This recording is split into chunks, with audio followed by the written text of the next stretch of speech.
ఆచార్య ప్రబోధానంద యోగీశ్వర్ల వారికి నా నమస్కారములు.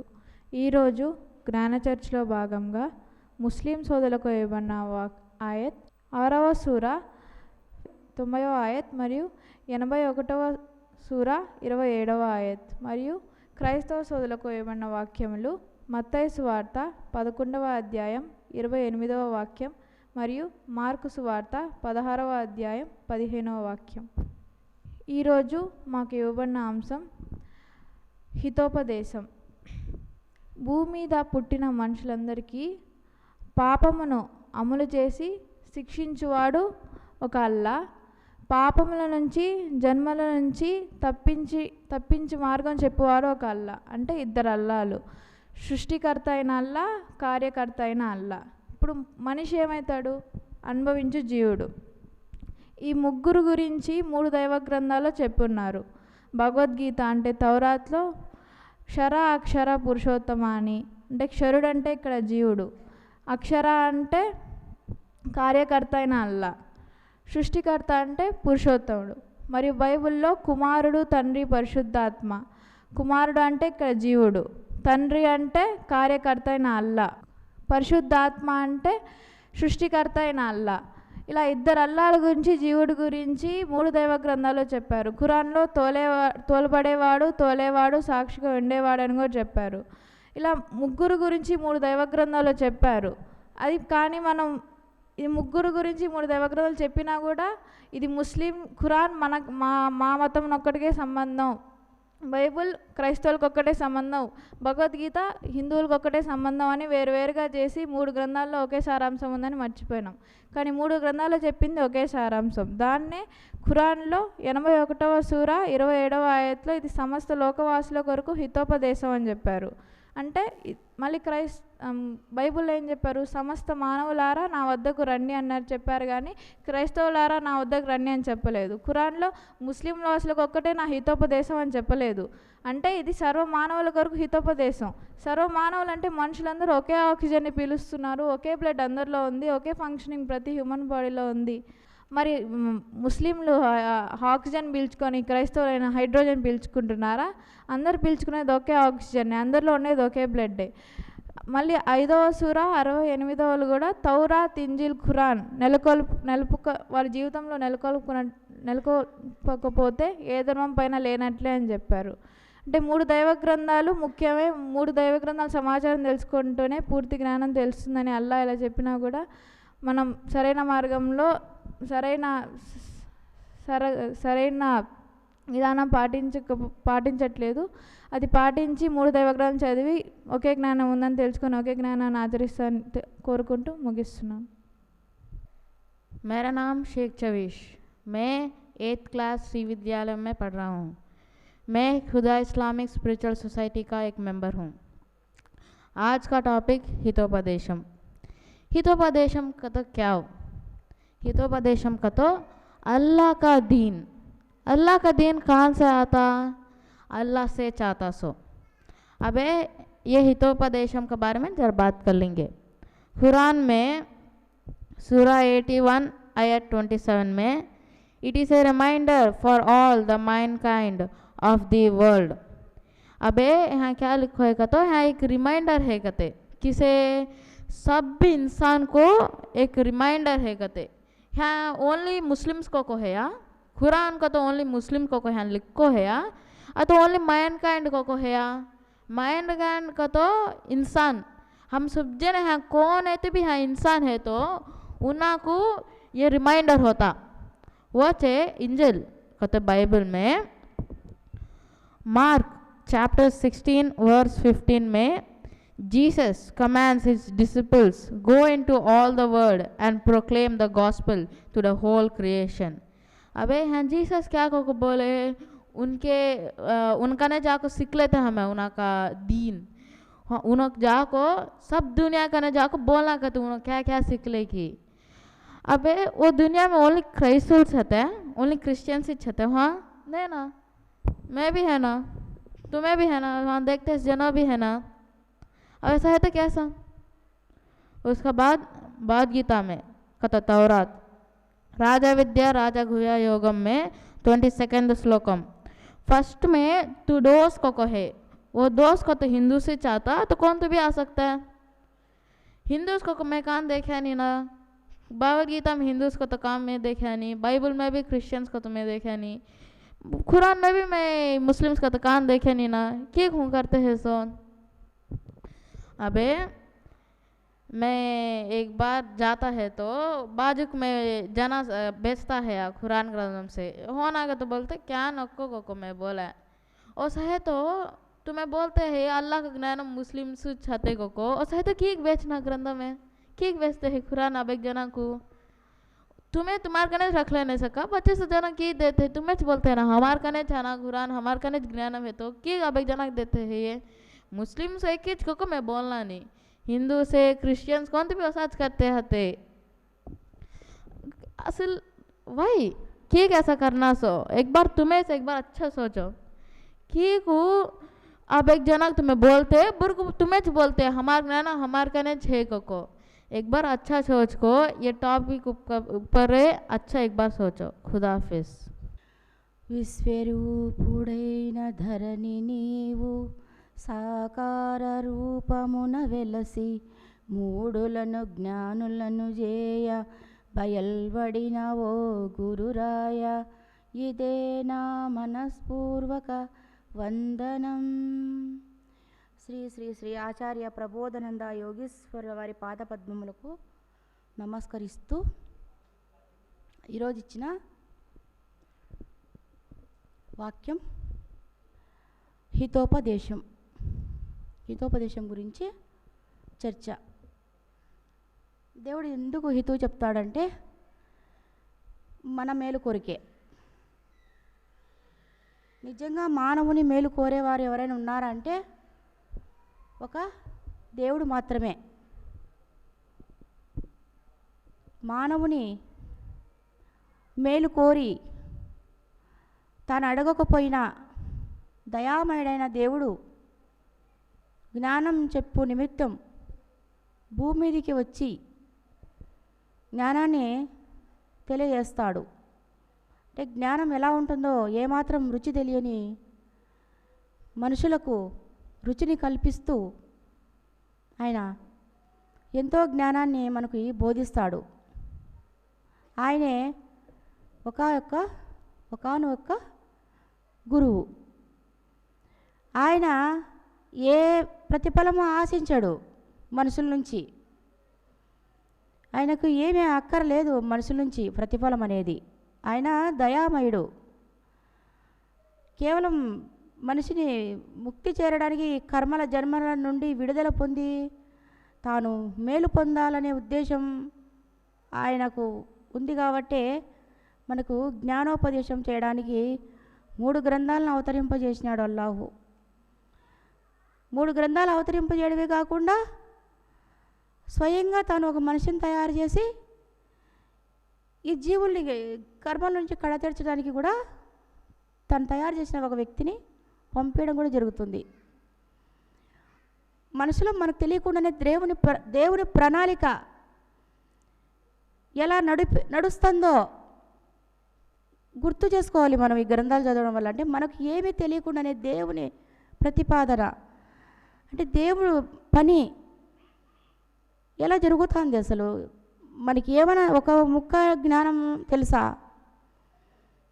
తెలీదు. ఒక మనిషి అంటున్నాడు ఒక మనిషి ఫోటో పెట్టుకోవడం మొక్కడం కరెక్ట్ కాదు కదా ఇస్లాం మతంలో. విగ్రహారాధన కూడా చేయకూడదు. ఒక మనిషి ఫోటో పెట్టుకోవడం కూడా మొక్కకూడదు. మరి అది కరెక్టా కాదా నన్ను అడిగాడు. కరెక్ట్ కాదనే నేను చెప్పాను. మనిషి ఫోటో పెట్టుకోవడం మొక్కడం కరెక్ట్ కాదు. విగ్రహారాధన చేయడం కూడా కరెక్ట్ కాదు. ఖురాన్ ఖండిస్తూ ఉంది ఆ విషయాన్ని. అల్లాహు ప్రత్యక్షంగా ఎవరిని పెట్టకూడదు. పెడితే ఏమొస్తుంది? పాపం వస్తుంది. దేవుని తరపు నుంచి పాపం వస్తుంది. దేవునికి ఎవరు ప్రత్యక్షులు కాదు. ఆయనకు మళ్ళీ ఆపోజిట్గా ఇంకెవరిని పెట్టకూడదు. అంటే పోటీగా పాపం వస్తుందని చెప్పినాను. అటైతే మరి మీరు కూడా ఫోటో పెట్టుకున్నారు కదా అని అడిగాడు. అవును పెట్టుకున్నాం ఫోటో. మరి అది ఎంతవరకు కరెక్ట్ అని అడిగాడు. ఎంతవరకు కరెక్ట్ అని అడిగితే, మనుషుల ఫోటో పెట్టుకోవడం కరెక్ట్ కాదు, కానీ మనుషులలో కూడా దేవుడు ఉంటాడు, దేవుడు వస్తాడు. దేవుడు వచ్చినప్పుడు ముక్కమని చెప్పినాడు. మనుషులకు కనపస్తేనే కదా ముక్కేది. మనిషికి ఒక మనిషిగా కనిపిస్తేనే కదా ముక్కేది. మనం కనపరాని దేవుడిని కనపరాని ముఖ్యకి ఏమి ఆధారాలు లేవు. కానీ దేవుడే నల్లటి మట్టితో ఒక మనిషిని తయారు చేసి మీ ముందుకు పంపించినప్పుడు, నా ఆత్మతో ఊది పంపించేటువంటి వ్యక్తి ఎవరైతే ఉన్నాడో, దైవదూతలందరూ సాష్టాంగపడినారు. నీకు తెలిస్తే నువ్వు కూడా సాష్టాంగపడు అని అన్నాడు. మనిషికి తెలిస్తే అంటే, మనిషికి తెలుసాలంటే మనిషి చూడాలా, ఆయన చెప్పే జ్ఞానం వినాలా. విన్నప్పుడు మన బుద్ధితో గ్రహించుకున్నప్పుడు అప్పుడు మనుషుడు దేవుడు కాదు, కానీ దేవుడు మనిషిగా వస్తాడనే సత్యం మనకు తెలుస్తుంది. అప్పుడు అలాంటి ఆయన ఫోటో పెట్టుకోవడం, ముక్కడం అది కరెక్ట్ అయినటువంటి దైవ మార్గం. కాకపోతే ఇబ్లీస్ కోవాకు చేరినటువంటి వాళ్ళమవుతాం. తెలిస్తేనే అన్నాడు ఆయన, తెలిస్తేనే సాష్టాంగపడు. తెలిసి కూడా పడకపోతే నువ్వు ఇబ్లీస్ కోవాలకు సంబంధించినటువంటి వాడివి అవుతావు అన్నాను. అప్పుడు ఏం చెప్పినాడు? కూర్చొని మాట్లాడాలా మీతో ఒక అర్ధగంట సేపు అన్నాడు. మరి కూర్చొని మాట్లాడండి కూర్చొని అంటే, అల్లాహు కనపడారు కదా, ఎక్కడున్నాడు అల్లాహు అని అడిగినాడు. ఎక్కడున్నాడు అల్లాహు అంటే అంతటా ఉన్నాడు అని చెప్పినాను. లేదు, మన శరీరంలోనే రక్తనాళం కంటే కూడా ఒకే ఒక రక్తనాడి ఉంటుంది. ఆ రక్తనాడిలోనే, ఆ ప్రవహించే రక్తనాడిలోనే ఆయన ఉంటాడు అని ఆయన చెప్పాడు. అంటే నేను చెప్పినాను, రక్తనాళాలు చాలా ఉన్నాయి శరీరంలో, నాకు రక్తనాళాల గురించి తెలియదు, కానీ ఖురాన్ గ్రంథంలో 2వ సూరా 186 అల్లాహు ప్రాణ కంఠనాళం కంటే కూడా దగ్గర ఉన్నాడని చెప్పినాడు. పిలిచేవాడు పిలిచినప్పుడు ఓ ప్రవక్త వారి పిలుపు నేను ఆలకించి వారికి సరైన జవాబు ఇస్తాను అడిగినప్పుడు అని అన్నాడు. ఆ విధంగా నాకు లోపలే ఉన్నాడని అల్లా అని ఖురాన్ గ్రంథం చెప్తా ఉంది అన్నాను. ఈ నెక్స్ట్ ఏం మాట్లాడలేదు. కూర్చొని మాట్లాడండి. లేదు నాకు అంత టైం లేదు, నేను చాలా బిజీ మనిషిని, నేను వెళ్ళిపోవాలా, ఇంకోసారి మాట్లాడదాంలే అని వెళ్ళిపోయినాడు. అంటే మనకి ఏమీ తెలియదు, మనకి ఏమీ రాదు, మనం చెప్పేది జ్ఞానమే కాదు అనే భావంలో వాళ్ళు ఉండి చాలా చిన్న చూపుగా చూడడం జరిగింది. కాకపోతే మనం ఖురాన్లోని ఆయాతులు మనం నంబర్తో సహా చెప్పినప్పుడు పలాన్సాడు అల్లా ఉన్నాడు, ఈ నల్లగా మట్టితో తయారు చేస్తాడు పలాన్సాడు చెప్పినాడని చెప్పినప్పుడు అవతల మనిషికి ఒక ఆశ్చర్యానికి గురైనాడు అన్నమాట. వీళ్ళతో మాట్లాడితే ఇంకా మనకు తెలియని అంతా చెప్పేస్తారు వీళ్ళు, ఇంకా మనకేం విలువీరని అనుకున్నారేమో. మరి అక్కడి నుంచి మెల్లిగా వెళ్ళిపోవడం జరిగింది. మరి ఇంతటి ఘనత, ఇంతటి వాక్యాల సారాంశ ఘనత మనకు సాధించి పెట్టేటువంటి స్వామివారు అప్పుడు మనకు బుద్ధికి హెచ్చరిస్తారు. స్వామివారి యొక్క వాక్యం అంటే ఎదురాని జ్ఞానం అనేది ఏ మనిషికైనా కానీ దేవుడు అవలీలుగా ఇచ్చేస్తాడు. ఎందుకంటే ఆయన జ్ఞానం ఎక్కడ ఓడిపోదు, ఆయన జ్ఞానం ఎప్పుడూ విజయ సంకేతం. అందుకే బైబిల్ కూడా యేసువారు నా మాటలు గతింపవు, భూమి ఆకాశం గతించినా నా మాటలు గతింపవు. యేసువారు చెప్పినటువంటి సారాంశం ఎప్పటికీ గతించదు, అది నిత్య జీవం ఆయన మాట. అలా ఉంటుంది జ్ఞానం అనేది. ఎక్కడైనా ఏ మతస్థునితోనైనా ఎవరిమైనా మనం మాట్లాడచ్చు. దేవుని వాక్యం గురించి మాట్లాడడానికి హక్కు ఇవ్వబడి ఉంది, ప్రతి మనిషికి హక్కు ఉంది. అందుకనే 81:27 సూరా హితోపదేశం 81:27 ఇది సమస్త లోకవాసుల కొరకు హితోపదేశం. హితోపదేశం అనేది ఎవరు చేస్తారు? కేవలం దేవుడు మాత్రమే చేస్తాడు. మరి అదే మాట 6వ సూరా 90 6వ సూరా 90లో కూడా ఇదే మాట చెప్పబడి ఉంది. ఇలాంటి వారే అల్లాహు మార్గదర్శకత్వాలను పొందినవారు కావున నీవు వారి మార్గాన్నే అనుసరించు. వారితో ఇలా అను, నేను దేనికి బదులుగా ఎలాంటి ప్రతిఫలమును అడగను, ఇది సర్వలోక వారి కొరకు ఒక హితోపదేశం అని ఓ ప్రవక్త వారికి చెప్పు. దేవుడు ఎవరితోనూ నేరుగా మాట్లాడడు, కానీ ఒక వ్యక్తి ద్వారా తన జ్ఞానాన్ని చేరవేస్తాడు. అలాంటి పద్ధతులు 3 ఉన్నాయి. ఒకటి సృష్టాదిలో వహీ ద్వారా, 2 తెర వెనుక నుంచి, 3 తన దూతను పంపడం ద్వారా దేవుడు తన జ్ఞానాన్ని చేరవేస్తాడు. ఓ ప్రవక్త గారికి ఇక్కడ చెప్పడం జరిగింది. ఎలాంటి ప్రతిఫలం ఆశించడంట ఆయన. మనం అల్లాకి ఇంత పెద్ద జ్ఞానం తెలుసుకున్న అల్లాకి మనం ఏదైనా ఇవ్వాలనుకుంటే ఏదైనా చేయాలనుకుంటే ఈ సృష్టిలో ఆయన జ్ఞానానికి ఖరీదు చేయబడిన వస్తువు ఏదీ లేదు. జ్ఞానానికి సరిపోయే వస్తువు ఈ సృష్టిలోనే లేదు. ఇంకా ఏమి చేయి మనం ఆయనకి ఇవ్వగలం? కాబట్టి ఏ ప్రతిఫలం ఆశించలేదు ఆయన. అల్లాహు కేవలం ఆయన దయతో, ఆయన కృపతోనే మనకి ఈ జ్ఞానం అందివ్వడం జరిగింది. మరి ఈ మత నియమాలు అనేటివి కూడా ఖురాన్ ఖండిస్తూ ఉంది. ఎలా అంటే చూద్దాం. 5వ సూరా 48 చూద్దాం. మేము నీ వైపుకు ఈ గ్రంథాన్ని సత్యసమ్మతంగా అవతరింపజేశాం. ఇది తనకన్నా ముందు వచ్చిన గ్రంథాలు సత్యమని ధృవీకరించుచున్నది. నీ వద్దకు వచ్చిన సత్యమును విడిచి వారి మనోవాంఛలను అనుసరింపకు. ఎవరి మనోవాంఛలు? ఎవరైతే మన గ్రంథము ఇది మనమే చదవాలి, ఇది మన పద్ధతులు ఇలాగే ఉండాలి అని ఎవరైతే మనకు నియమాలు పెడతారో వారి మనోవాంఛలు విశ్వసించొద్దు. మనం కేవలం దేవుని మనోభావాన్ని మాత్రమే, ఆయన ఆజ్ఞలను మాత్రమే మనం తీసుకోవాలి.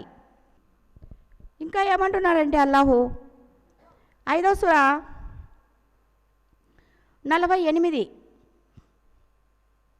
5వ సూరా 48, ఓ ప్రవక్త, మేము నీ వైపుకు ఈ గ్రంథాన్ని సత్య సమేపంగా అవతరింపజేశాం. ఇది తనకన్నా ముందు వచ్చిన గ్రంథాలు సత్యమని ధృవీకరిస్తోంది, వాటిని పరిరక్షిస్తుంది. కాబట్టి నీవు వారి పరస్పర వ్యవహారాలపై అల్లాహు అవతరింపజేసిన ఈ గ్రంథానికి అనుగుణంగానే తీర్పు చేయి. నీ వద్దకు వచ్చిన ఈ సత్యాన్ని వీడి వారి మనోవాంఛలను అనుసరించకు. మీలో ప్రతి ఒక్కరి కోసం మేము ఒక విధానాన్ని, మార్గాన్ని నిర్ధారించాం. అల్లాహుయే గనుక తలుస్తే మీ అందరినీ ఒకే సమాజంగా చేసి ఉండేవాడు. అయితే మీకు వశంగబడిన దానిలో మిమ్మల్ని పరీక్షించాలన్నదే ఆయన అభిలాష. కాబట్టి మీరు సత్కార్యాలు చేయుటలో త్వరపడండి. మీరంతా మరలిపోవలసింది అల్లాహు వైపుకే.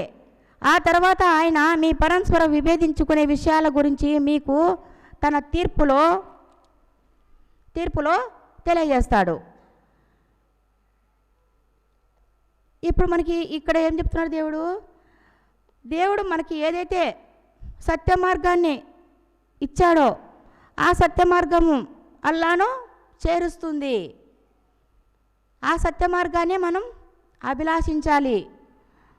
కాబట్టి ఇదంతా కూడా మనకు ఒక అనుభవం ఉండాలి. అనుభవం ఉన్నప్పుడే ఈ జ్ఞానబోధ అనేది మనకి అర్థమవుతుంది. ఏం అనుభవం ఉండాలి? అల్లాహు లోపల ఉన్న అనుభవం మనకి ఎట్లా వస్తుంది? అల్లాహు లోపల నుండి మనకు నడిపిస్తున్నాడన్న అనుభవం మనకి ఎట్లా వస్తుంది? మన కర్మలు మనకు అనుభవానికి వచ్చినప్పుడు, మన బుద్ధి మనకు హితువు చెప్పినప్పుడు, మన చిత్తం నిర్ణయించినప్పుడు, మనం అనుకున్న కార్యం ఏది జరగనప్పుడు, ఆ పాప భారాలు ఏదో మన తల మీద పడినప్పుడు, మనం మోయలేకపోతున్నప్పుడు నిజమైన సత్యమైన దేవుని అడ్రస్ తెలుస్తుంది. అది ఒక అనుభవంతో తెలుసుకున్నటువంటి జ్ఞానమే. కానీ గ్రంథాలు చదివినంత మాత్రాన, మత నియమాలు పెట్టుకున్నంత మాత్రాన మనకి ఏమీ జ్ఞానము రాదు. అనుభవము పూర్వకంగానే మనము ముందుకు పోగలుగుతాము. అప్పుడైతేనే మనం 3 గ్రంథాలు మనం తీసుకోగలుగుతాము. అనుభవం లేకపోతే మనం 3 గ్రంథాలను తీసుకోలేం, చదువునలేం.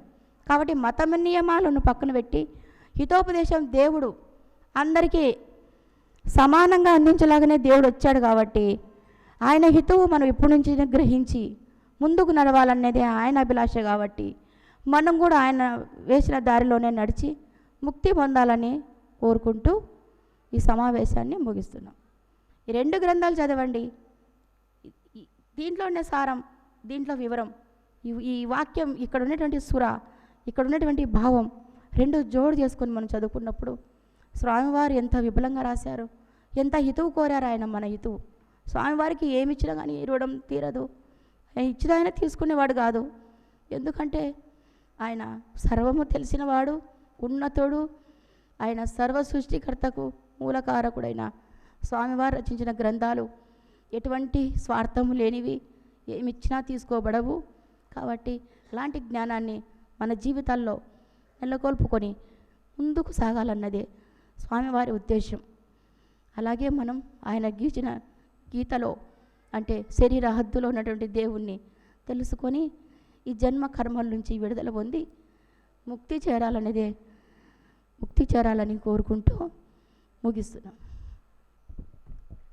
ముందుగా అల్లాకి సాష్టాంగ నమస్కారాలు తెలియజేసుకుంటూ స్వామివారికి కూడా సాష్టాంగ నమస్కారములు. ఈరోజు పౌర్ణమి సందర్భంగా మనకిచ్చినటువంటి సూరా ఆయత్తు 81వ సూర 27వ ఆయత్తు, 6వ సూర 90వ ఆయత్తు. 81వ సూర 27వ ఆయత్తును ఒకసారి చూస్తే, సర్వలోకవాసులకు హితోపదేశము, ఇది సమస్త లోకవాసుల కొరకు హితోపదేశము అనుంది. 6:90 ఇలాంటి వారే అల్లాహ్ మార్గదర్శకత్వమును పొందినవారు కావున నీవు వారి మార్గాన్నే అనుసరించు. వారితో ఇలా అను, నేను దీనికి బదులుగా ఎలాంటి ప్రతిఫలమును అడుగను, ఇది సర్వలోకాల వారి కొరకు ఒక హితోపదేశము అని ఓ ప్రవక్త వారికి చెప్పు. ఈ 2 సూరా ఆయతులో చూసుకుంటే కామన్ పాయింట్ ఇది సర్వలోకవాసుల కొరకు హితోపదేశము అనుంది. ఇది అంటే అందరికి అర్థమై ఉంటుంది ఖురాన్ గ్రంథము అని ఈ సూరా ఆయతులో ఉందని. ఇక్కడ అసలు సమస్త లోకవాసులు అంటే ఎవరు, హితోపదేశము అంటే ఏంది అనేది 2 పదాలకి కొంచెం అర్థాన్ని తెలుసుకున్నట్టయితే ఈ వాక్యం యొక్క అర్థం బాగా అర్థమవుతుంది. హితోపదేశము అంటే హితము ఉపదేశము అని 2 పదాలుగా చూస్తే, ఉపదేశం అనేది ఇంజిల్ దైవ గ్రంథంలో చక్కగా వివరించున్నారన్నమాట. ఉపదేశం ఎవరికి, ఇక్కడ సర్వలోకవాసులు ఎవరంటే లోకంలో ఎవరైతే ఉన్నారో 3 గుణాలలో కర్మతో అనుభవిస్తూ ఉండడమే లోకంలో ఉండడం. ఎవరున్నారంటే ప్రతి ఒక్కరూ కర్మను అనుభవిస్తూ లోకంలో ఉన్నవాళ్లే, వాళ్ళ కొరకు హితోపదేశం అని చెప్పబడిందనమాట. ఇది ఒక మతానికి సంబంధించింది కాదు. ఎవరైతే కర్మను అనుభవిస్తున్నారో ఈ 3 లోకాల్లో ఉండి 3 గుణాల్లో ఉండి వాళ్ళందరి కొరకు ఈ వాక్యం చెప్పబడిందనమాట. ఆ లోకంలో ఉండే వాళ్ళందరి కోసము హితోపదేశము అంటే ఏంటంటే వాళ్ళ ప్లేస్ ఏంది, ఈ గుణాల్లో నుంచి ఉపదేశం పొంది వాళ్ళు ఎక్కడికి వెళ్ళాలి, ఉపదేశాన్ని పొందాలంటే ఏం చేయాలి, ఉపదేశాన్ని ఇచ్చేది ఎవరు అనేది ఇక్కడ చూస్తే 3 గుణాల్లో నుంచి నువ్వు దేవుని మార్గంలోకి చేరుకోవాలన్నా ఆ గుణాల నుంచి అంటే కర్మ విధానం లేకుండా చేసుకుని వెళ్ళాలన్నా హితోపదేశం ఇవ్వాల్సింది గురువే. మనిషి ఎవరు దేవుని జ్ఞానం చెప్పలేరన్నప్పుడు ఇక్కడ ఉపదేశం అంటే ఏంటంటే నువ్వు ఉండే స్థానం దాటి వేరొక చోటికి పక్క దేశానికి వెళ్ళడం అని ఇంజిల్ గ్రంథంలో బాగా చెప్పబడిందనమాట. నువ్వు 3 గుణాలు దాటి ఆత్మభాగానికి వెళ్ళాలంటే దైవజ్ఞానం ఖచ్చితంగా అసలు నీ ప్లేస్ ఏంది, నిన్ను తీసుకెళ్ళేవాడు ఎవరు అనేది కొంతైనా తెలుసుకొని ఉండాలి. ఉపదేశము, ఆ ఉపదేశాన్ని ఇచ్చేది ప్రతినిధి అనొచ్చు, గురువు అనొచ్చు. ఆయన ద్వారా జ్ఞానాన్ని తెలుసుకొనే మనం ఈ లోకాలని దాటి ఆయన చేరే మార్గంలోకి వెళ్ళొచ్చు అనమాట. హితోపదేశం అంటే ఏంటంటే గొప్పగా ఉండే దైవ జ్ఞానం. ఈ ఆత్మ జ్ఞానాన్ని మొత్తము నువ్వు ఎక్కడున్నావు ఎక్కడికి చేరాలనేది తెలియజేసే ఆత్మ జ్ఞానము, అది ఎంతో గొప్పది. ఇది తెలియజేసింది ఖురాన్ గ్రంథం అని ఉంది. ఇది సమస్త లోకవాసుల కొరకు హితోపదేశం. అంటే ఖురాన్ ఒక్కటే గొప్ప గ్రంథమా, గొప్ప ఆత్మజ్ఞానాన్ని తెలియజేస్తుందా అంటే మళ్ళీ అది తప్పవుతుంది. ఖురాన్ తెలియజేస్తుంది, కానీ 5వ సూర 48వ ఆయతులో చూస్తే ఖురాన్ను దానికంటే ముందు వచ్చిన గ్రంథాలని ఇంజీల్ని కానీ తౌరాత్ని కానీ ధృవీకరిస్తుంది, వాటిల్ని విశ్వసిస్తుంది. అంటే ఈ 2 ఈ ఖురాన్లో ఏమున్నాయో అదే దైవ జ్ఞానము మొదటొచ్చిన తౌరాత్లో కావచ్చు ఇంజిల్లో కావచ్చు ఉంది అనేది ధృవీకరిస్తుంది. అట్లాంటప్పుడు ఖురాన్ గ్రంథంలో ఆత్మజ్ఞానం గురించి ఎంత గొప్పగా చెప్పబడున్నారో అదే విషయాన్ని బైబిల్లో ఉండొచ్చు, భగవద్గీతలో కూడా ఉంది. దాన్ని ఎగ్జాంపుల్గా తీసుకుంటే ఖురాన్ గ్రంథంలో 3 ఆత్మల వివరం అనేది 50వ సూర 21వ ఆయతులో ఉందన్నమాట. అసలు జీవుడు తోలేవాడు, తోలబడేవాడు, సాక్షిభూతుడు అని ఉంది. అదేవిధంగా ఇంజిల్ గ్రంథంలో మత్తయి సువార్త 28వ అధ్యాయంలో అట్లా చూస్తే తండ్రి, కుమారుడు, పరిశుద్ధాత్మ అని ఉంది. తౌరాత్ గ్రంథాన్ని చూస్తే 15వ అధ్యాయం 16-17 వచనాల్లో క్షరుడు, అక్షరుడు, పురుషోత్తముడు అని ఉంది. 3 గ్రంథాల్లో ఒకే 3 ఆత్మల విధానం చెప్పుంది. క్షరుడన్నా, తోలబడేవాడన్నా, ఇక్కడ కుమారుడన్నా ఒకే అర్థం. అదేవిధంగా ఆత్మ అన్నా, తోలేవాడన్నా, తండ్రి అన్న ఒకే అర్థం. పరిశుద్ధాత్మ, పరమాత్మ అన్న, అల్లా అన్న అంటే సాక్షిగా ఉండేవాడన్నా ఒకే అర్థం. ఈ 3 దైవ గ్రంథాలు 3 ఆత్మల గురించి మాత్రమే చెప్పబడింది. ఇక్కడ 2 అల్లాల గురించి, ఒక జీవుడు గురించి చెప్పబడింది అన్నమాట. అంటే జీవుడు అంటే ఎవరంటే ఈ లోకవాసుల్లో ఉన్నాడే, కర్మలు అనుభవిస్తా, అతని గురించే ఈ 3 గ్రంథాల్లో చెప్పబడున్నారు. అతడు కర్మల నుంచి ఎట్లా బయటపడాలి, ఎట్లా ఆత్మజ్ఞానాన్ని తెలుసుకోవాలి, అసలు తన స్థానం ఏందనేది గొప్పగా 3 దైవ గ్రంథాల్లో చెప్పబడింది. 3 దైవ గ్రంథాల్లో ఒకే జ్ఞానం ఉంది అనేదానికి ఇప్పుడు చెప్పుకున్నాము. కానీ ఖురాన్ గ్రంథం అనేది ఒక మతానికి సంబంధించింది అన్నట్టుగా చెప్పుకుంటున్నారు. అది తప్పు. ఖురాన్ అనేది ప్రతి ఒక్కరికి సంబంధించిందని ఈ సూరా ఆయత్తులోనే మనకి అర్థమవుతుంది. ఎందుకంటే ఇది సర్వలోకవాసులకు, కర్మను ఎవరైతే అనుభవిస్తున్నారో వాళ్ళందరికీ దైవ గ్రంథమే. అదేవిధంగా ఖురాన్ 2 దైవ గ్రంథాలని ధృవీకరిస్తుంది. అంటే ప్రతి ఒక్కరూ 3 దైవ గ్రంథాల్లో ఒకే దేవుని జ్ఞానం ఉంది. ఏది ఎక్కువ కాదు, ఏది తక్కువ కాదు. 3 వేరు దైవ గ్రంథాలుగా అనుకోకుండా 3 ఒకే అల్లాను గురించి సూచించే గ్రంథాలను తెలుసుకొని ఆచరించాలని కోరుకుంటూ ముగిస్తున్నాం. ముందుగా త్రిమత ఏకైక గురువు, ఆధ్యాత్మిక సామ్రాజ్య చక్రవర్తి శ్రీ శ్రీ శ్రీ ఆచార్య ప్రబోధానంద యోగేశ్వర స్వామి వారికి నమస్కారం తెలియజేస్తూ,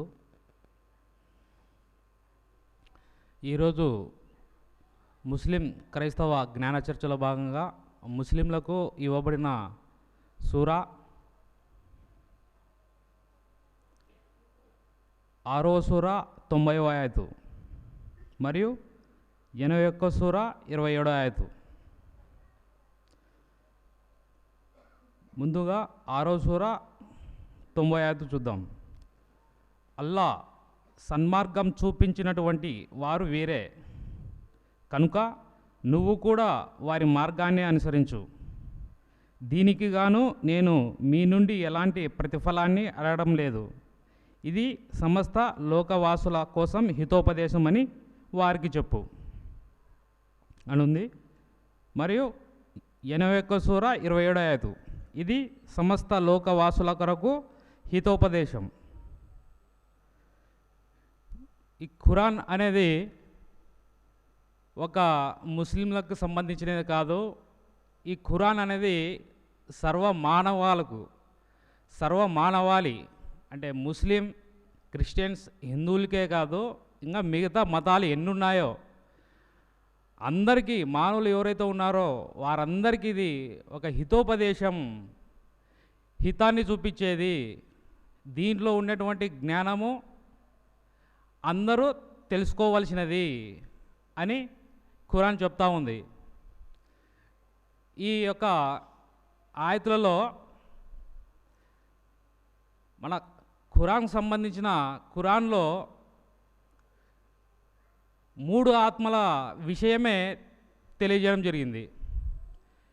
ఈ యొక్క ఖురాన్లోనే కాక భౌతికత, బైబిల్లో కూడా ఈ 3 గ్రంథాలలో 3 ఆత్మల విషయమే. ప్రపంచంలో ఉండేదంతా ఈ యొక్క 3 ఆత్మల విషయమే. 3 పురుషుల గురించి తెలుసుకునే విధానమే. 3 పురుషులు మరియు స్త్రీతత్వం సంబంధించినది, ఈ ప్రపంచం సంబంధించినది. ఇదంతా 3 పురుషుల గురించి చెప్పేదే ఈ యొక్క భౌతికత, బైబిల్, ఖురాన్. ఈ యొక్క భౌతికతలో క్షరాక్షర పురుషోత్తమ కానివ్వండి, అదేవిధంగా బైబిల్లో కుమార, పరిశుద్ధాత్మ, తండ్రి కుమార పరిశుద్ధాత్మన ఒకటే. అలాగే తోలేవాడు, తోలబడేవాడు, సాక్ష్యం ఇచ్చేవాడు. ఈ ముగ్గురు పురుషుల గురించి ఇట్లా ఇస్లాం సమాజాన్ని కానివ్వండి, అదేవిధంగా క్రైస్తవ సమాజాన్ని కానివ్వండి, హిందూ సమాజానికి కానివ్వండి, ఈ ముగ్గురు పురుషుల వివరము స్వామివారు చెప్పేంత వరకు ఏ మానవునికి తెలియదు.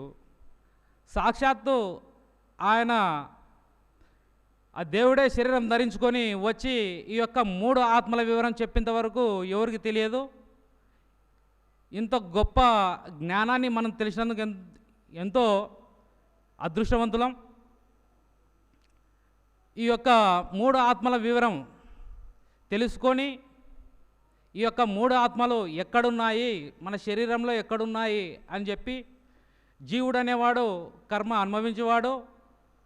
సర్వ కర్మలు మనం ఏ విధంగా కాల్చుకోవాలి, ఈ శరీరం నుంచి ఎలా బయటపడాలి అని తెలిపేదే ఈ యొక్క భౌతిక బైబిల్ ఖురాన్. అసలు మనిషి జీవుడు అనేవాడు ఎవరిని ఆరాధించాలి?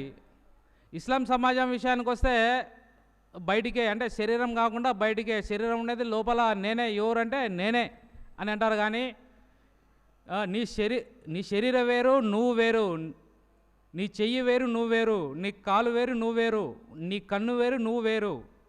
ఉదాహరణకి పెన్ను ఉంది, పెన్ను వేరు, నేను వేరు అన్నట్లా ఈ యొక్క అవయవాలు అనేటివి వేరు. శరీరంలో జీవుడు అనేవాడు వేరు. జీవుడు ఒక చోట ఉన్నాడు, శరీరంలో గుణచక్రంలో ఒక చోట ఉన్నాడు అనే విషయం స్వామివారు చెప్పేంత వరకు ఎవరికి తెలియదు. ఆ జీవుడు నీ స్థానం ఏదని తెలుసుకొని నీ యొక్క ఆత్మభాగం అంటే లోపల ఉన్నటువంటి ఆత్మ అయిన దేవుని అల్లాని తెలుసుకొని ఎల్లవేళలో ఆయనే ప్రతి కార్యం ఆయనే చేస్తున్నాడని ఎరుకలగలిగి ఆ విధంగా కర్మయోగం ఆచరిస్తే ఆ కర్మయోగంతో కర్మలు కాల్చుకొని పరమాత్మలోకి ఐక్యం కావాలనే ఉద్దేశమే ఈ యొక్క గ్రంథాల్లోని సారాంశము. కాబట్టి ప్రతి ఒక్కరూ ఈ యొక్క ఖురాన్లోనే ఉన్నటువంటి ముగ్గురు పురుషుల గురించి కానివ్వండి, బైబిల్లో ఉన్నటువంటి ముగ్గురు పురుషులు కానివ్వండి, భౌతికతలో ఉన్నటువంటి ముగ్గురు పురుషులు కానివ్వండి, మూడు గ్రంథాలు ఒకటే, 3 గ్రంథాల సారాంశం ఒకటే అని తెలియజేసిన శ్రీ శ్రీ శ్రీ ఆచార్య ప్రభాదానంద యోగేశ్వర స్వామి వారికి పాదపద్మం నమస్కారం తెలియజేస్తూ ఈ అవకాశం ఇచ్చిన వారికి కృతజ్ఞతలు తెలియజేస్తూ సెలవు తీసుకుంటాం.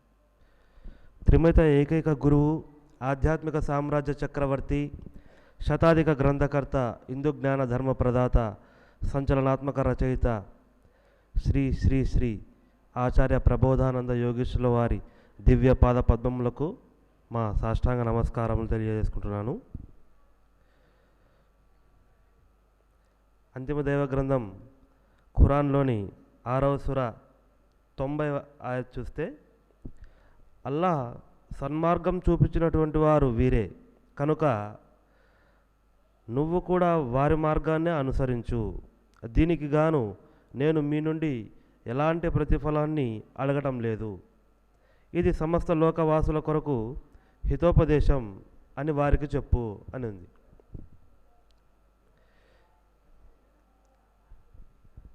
ముందుగా ఒక చిన్న ఉదాహరణ చెప్తాను.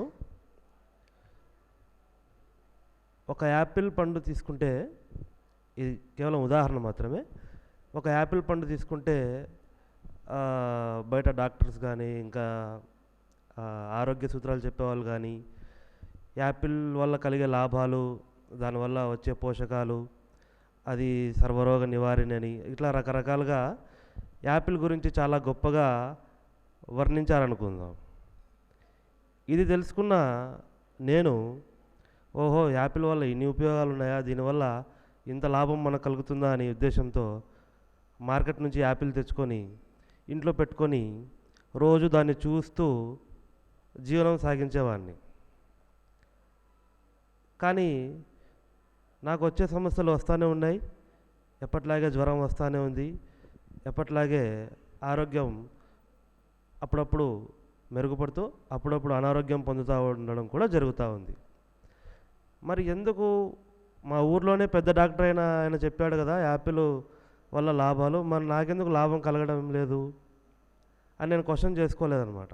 ఊరికే యాపిల్ని రోజు చూడడం, దానికి ఏమైనా దుమ్ము పడితే నీట్గా తుడిచి యాపిల్ని మళ్ళీ తిరిగి అదే ర్యాక్లో పెట్టి గ్లాస్ వేసేయడం. ఓహో నా ఇంట్లో కూడా యాపిల్ ఉంది అని తృప్తి పడ్డాం. ఇంతకు మించి నేను చేసింది ఏం లేదు. ఒకానొక రోజు ఒక పెద్ద ఆయన దగ్గరికి వెళ్ళి ఇట్లా మాటల సందర్భంలో ఇట్లా చెప్పినప్పుడు, సార్ మా ఊర్లోనే పెద్ద డాక్టర్ చెప్పినాడు యాపిల్ చాలా మంచిది, ఆరోగ్యం ఇస్తుంది, అనారోగ్యాన్ని తీసేస్తుంది, రకరకాలుగా చెప్పినాడండి. నేను ఆయన మాట విని యాపిల్ తెచ్చి ఇంట్లో పెట్టుకున్నాను. పెట్టి కూడా చాలా రోజులు అవుతా ఉంది, కానీ నాకేమో ఎప్పట్లాగానే ఉంది సార్, ఏం పెద్ద రిజల్ట్ ఏం లేదంటే, అప్పుడు ఆయన చెప్పింది ఏమంటే, యాపిల్ తెచ్చి ఇంట్లో పెట్టుకోకూడదు నాయన, తెచ్చిన యాపిల్ తిన్న యాపిల్ నీ శరీరంలోకి వెళ్తే అప్పుడు దానివల్ల నీకు ఉపయోగాలు ఉంటాయి, కానీ నువ్వు తెచ్చి దాన్ని నీట్గా తుడిచి ర్యాక్లో పెట్టి గ్లాస్ వేసినంత మాత్రాన నీకేం ప్రయోజనం లేదు అని చెప్పాడు. ఆ తర్వాత నేను ఆ యాపిల్ని తినడం, దానివల్ల ఆ పోషక విలువలన్నీ నాకు రావడం, నా ఆరోగ్యం మెరుగుపడడం అన్నీ జరిగాయి. ఈ ఉదాహరణ ఎందుకు చెప్తున్నానంటే, ఈ కథలో యాపిల్ని మనం దైవ గ్రంథంగా తీసుకుంటే ప్రతి ఒక్కరింట్లో దైవ గ్రంథాలు అనేవి ఏదో మత పెద్ద చెప్పినాడని కానీ, యూట్యూబ్లో ఎవరో యూట్యూబ్ ఛానల్లో పెద్ద పెద్ద థంబ్నెయిల్స్ పెట్టి చెప్పినట్లు మనం తెచ్చుకొని ఇంట్లో పెట్టుకుంటే దానివల్ల ఏ ప్రయోజనము మనకి ఉండదు.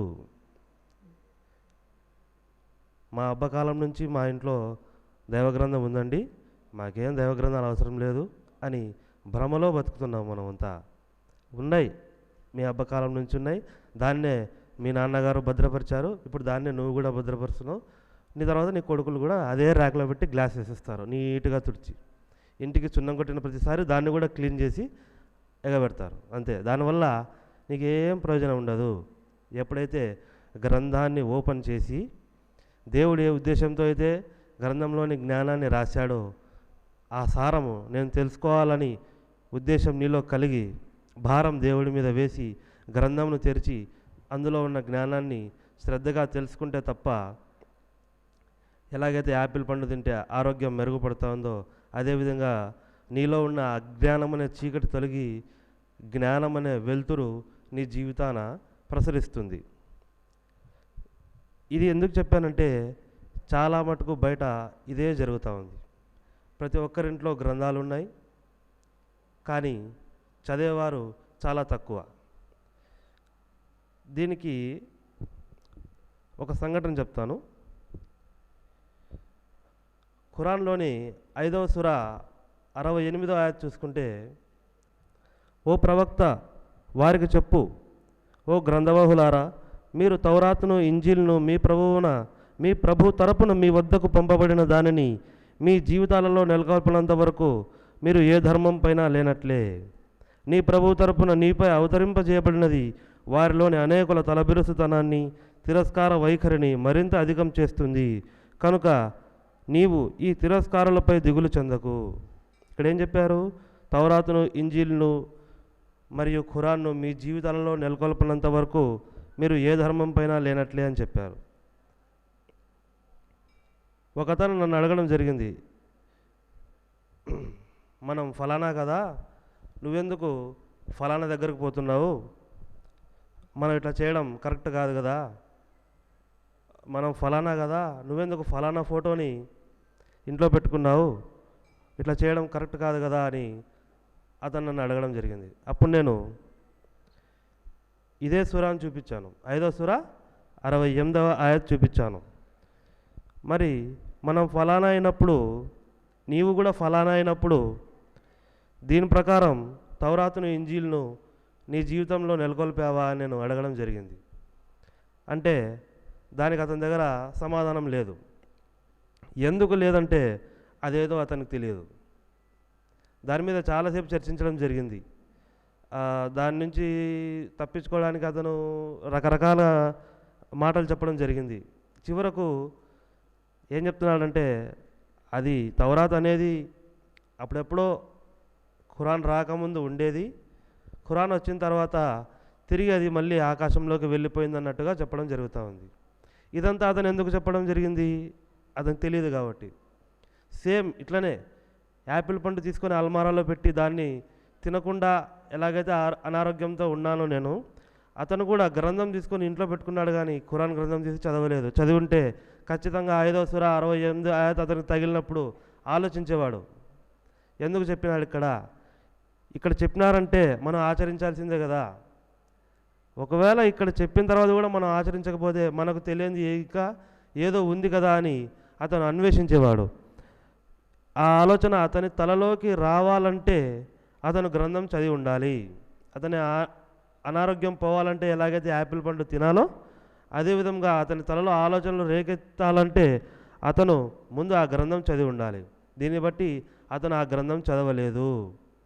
దానికి అనుబంధ గ్రంథాలు ఏవైతే వేరే వాళ్ళు చెప్పారో దాన్ని చదివి ఇదే సత్యమని ఆయన భ్రమలో బతకడం జరిగింది. ఈ సందర్భంగా ఇంకో మాట ఒక మాట చెప్పదలుచుకున్నాను. నేను అతనికి ఈ 5వ సూర 68వ ఆయత్ని మాత్రమే అంటే వెంటనే ఫ్రాక్షన్ ఆఫ్ సెకండ్స్లో నా మైండ్లో ఇదే వచ్చింది. నేను అదే చెప్పినాను అతనికి. ఎందుకు చెప్పినానంటే దానికి కారణం, బలమైన కారణం ఉంది. అదేంటంటే ఒకరోజు స్వామివారు ఎదురుగా ఉన్నప్పుడు స్వామివారిని ఒక చిన్న అభ్యర్థన నేను అడిగినప్పుడు, ఒక పేరు ఏదైనా పెట్టాలనుకుంటున్నాం స్వామి, ఏ పేరు పెడితే బాగుంటుంది అని ఒక చిన్న అభ్యర్థన ఆయన్ని అడుక్కున్నప్పుడు ఆయన నోటి ద్వారా ఆ షాప్ పేరు తౌరాత్ అని పెట్టు అని చెప్పడం జరిగింది. స్వామివారు స్వయంగా ఆయన నోటితో తౌరాత్ అని పేరు పెట్టు అని చెప్పడం జరిగింది. చెప్పిన తర్వాత ఆయన ఒక మాట చెప్పడం జరిగింది. ఆ మాట ఎంత బలమైందంటే ఈ శరీరం వదిలే వరకు ఆ మాట నా మైండ్లోంచి పోదు. ఇప్పుడు చెప్తాను, బహుశా మీ మైండ్లోంచి కూడా పోదు. తౌరాత్ అని పేరు పెట్టు అని స్వామివారు నాకు చెప్పి దాని తర్వాత చెప్పిన మాట ఏంటంటే, ఇదేదో దేశంలో ఎవ్వరికి తెలియదు, ఫస్ట్ చెప్పినది నేనే అని చెప్పడం జరిగింది. ఆ మాట తలుచుకున్నప్పుడల్లా కళ్ళల్లో నీళ్ళు వస్తాయి. ఎందుకంటే ఇది అక్షర సత్యం. మీరు దేశంలో ఎవరినన్నా పోయి తౌరాత్ సబ్జెక్ట్ ఎత్తండి, ఎవ్వరికి తెలియదు. మొట్టమొదటి చెప్పింది స్వామివారే. ఈ వేదిక ఇక్కడ మనం ఏర్పరచుకొని నెలలో ఒక్కసారి 1 గంట సేపు మనం ఇంత గొప్ప గ్రంథాల గురించి, ఇంత గొప్ప గ్రంథాల సారాంశం గురించి, కనీసం ఒక ఎడారిలో ఒక ఇసుక రవ్వంత జ్ఞానమైన మనం ఈరోజు ఇలా మాట్లాడుకోగలుగుతున్నామంటే అది కేవలం స్వామివారు పెట్టిన భిక్ష. ఆ భిక్ష వల్లనే ఇంకా మనం బతుకున్నాం, ఈ గ్రంథాలను చదువుతున్నాం, ఈ మాటలు మనం మాట్లాడుకోగలుగుతున్నామని మళ్ళీ ఒకసారి స్వామివారిని గుర్తు చేసుకుంటూ సెలవు తీసుకుంటున్నాను. అంతటా వ్యాపించిన అల్లాను ఆరాధిస్తూ ఈరోజు ముస్లిం మరియు క్రైస్తవుల జ్ఞాన చర్చ సందర్భంగా ఇవ్వబడిన వాక్యాలు, మొదటిగా 6వ సూర 90వ ఆయత్. అల్లా సన్మార్గం చూపించినటువంటి వారు వీరే కనుక ఓ ప్రవక్త నువ్వు కూడా వారి మార్గాన్ని అనుసరించు. దీనికి గాను నేను మీ నుండి ఎలాంటి ప్రతిఫలాన్ని అడగటం లేదు. ఇది సమస్త లోకవాసుల కోసం హితోపదేశం. అలాగే ఇంకొక వాక్యము 81వ సూర 27వ ఆయత్. దాంట్లో ఇది సమస్త లోకవాసుల కొరకు హితోపదేశం అని ఉంది.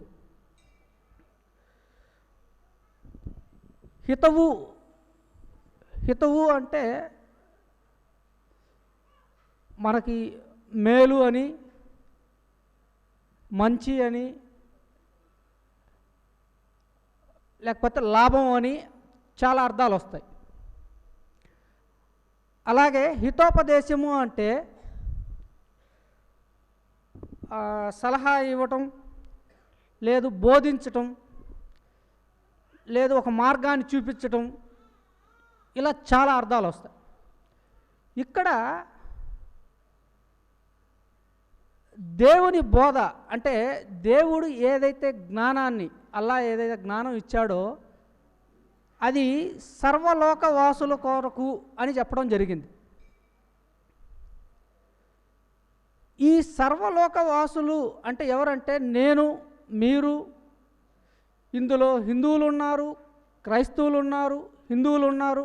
ఒక మాటలో చెప్పాలా అంటే మనుషులందరికీ అని చెప్పడం జరిగింది. ఏది? దేవుని బోధ.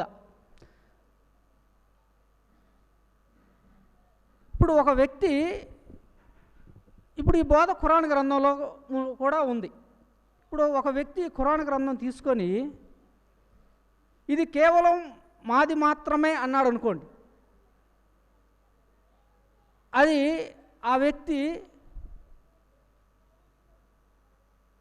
అల్లా చెప్పిన వాక్యాన్ని సరిగ్గా అర్థం చేసుకోలేదనని అనొచ్చు, లేదా అల్లా మాటని వ్యతిరేకంగా మాట్లాడినట్టు అర్థం చేసుకోవచ్చు. అలాగే ఇంకో వ్యక్తి ఈ గ్రంథం మాది కాదు అన్నాడు అనుకోండి, అప్పుడు సేమే. అంటే ఒక వ్యక్తి ఈ గ్రంథం కేవలం మాది మాత్రమే అన్నా, ఇంకో వ్యక్తి ఈ గ్రంథం మాకు సంబంధం లేదన్నా కానీ ఇద్దరూ ఒకే తప్పు చేస్తున్నారు. దేవుడు చెప్పిన విషయం వాళ్ళకి అర్థం కాకుండా అయినా ఉండొచ్చు, లేదు అల్లా మాటని ధిక్కరించి వ్యతిరేకంగా చెప్పిన వాళ్ళు అవుతారు. ఇప్పుడు ఈ అల్లా బోధ కేవలం ఖురాన్ గ్రంథంలో మాత్రమే ఉందా అని మనం ప్రశ్నించుకుంటే, ఖురాన్ గ్రంథంలో అల్లా ఏం చెప్తున్నాడంటే, నేనే మీకు తౌరాత్ గ్రంథం ఇచ్చాను, నేనే మీకు ఇంజిల్ దైవ గ్రంథం కూడా ఇచ్చాను అంటున్నాడు. అంటే ఈ 3 దైవ గ్రంథాల్లోనూ అల్లా బోధ ఉంది.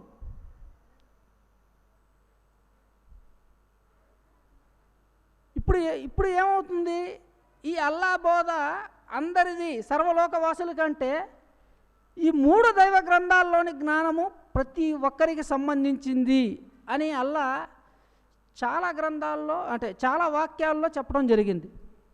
మనం ఒక ఉదాహరణ చెప్తాను మీకు ఇక్కడ. అంటే చాలామంది ఏమంటారంటే ఖురాను గ్రంథం వచ్చిన తర్వాత అది మనకు అవసరం లేదు అని చాలామంది చెప్తుంటారు. ఇప్పుడు 6వ సూర 90లోనే మీరు మొదటి వాక్యం చూడండి, ఏమని ఉంటుందంటే, అల్లా సన్మార్గం చూపించినటువంటి వారు వీరే. అంటే ఖురాన్ చెప్పే సమయంలో అక్కడ సన్మార్గం పొందిన వాళ్ళు ఉన్నారు అని చూపిస్తున్నాడు. ఎవరికి? ప్రవక్తకి. అంటే ఖురాను రాకముందు అల్లా బోధన తెలిసిన వాళ్ళు ఉన్నారు. వాళ్ళు ఏం చదివినారు? వాళ్ళు ఇంజిలో తౌరాత్ ప్రకారమే వాళ్ళు సన్మార్గులై ఉన్నారు. అప్పుడు ఖురాన్ రచించబడలేదు. ఎందుకు? ప్రవక్త గారికి ఆ సమయంలో జిబ్రాయిల్ ద్వారా ఆ జ్ఞానం, ఆ మాట వస్తోంది. ఇట్లా మనం లోతుగా గమనించినప్పుడు అల్లా బోధ తౌరాత్లో కూడా ఉంది, ఇంజిల్లో కూడా ఉంది, ఖురాన్లో కూడా ఉంది. ఇప్పుడు హితోపదేశం అంటే మనం ఏమన్నాం? మేలు కూడా అని చెప్పాం. ఏమి ఈ అల్లా బోధ వల్ల, దేవుని బోధ వల్ల మనకు కలిగే మేలు ఏమి అని మనం ప్రశ్నించుకుంటే, ప్రతి మనిషి కర్మబందీగా ఉన్నాడు, కర్మ చేత బంధింపబడి ఉన్నాడు. ఈ కర్మ వలన ఏం జరుగుతుందంటే, వారి వారి జీవితంలో అనేక పనులు జరుగుతూ ఉన్నాయి. ఈ పనుల వలన కలిగే సుఖాన్ని, దుఃఖాన్ని కేవలం జీవులమైన మనం అనుభవిస్తున్నాం.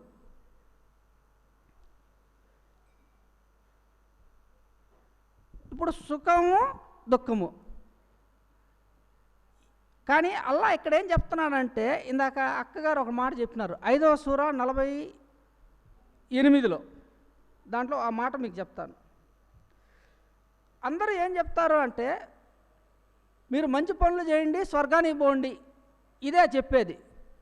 అంటే వాళ్ళు ఏం చెప్తున్నారంటే, మీ గమ్యము స్వర్గము అని చెప్తున్నారు. కానీ అల్లా ఏం చెప్తున్నాడంటే 5వ సూర 48లో మీరు చివరిలో చూడండి, అల్లా వద్దకే మీరందరూ మరలిపోవాల్సి ఉంది. మీ గమ్యస్థానం ఏది? అల్లా, స్వర్గం కాదు.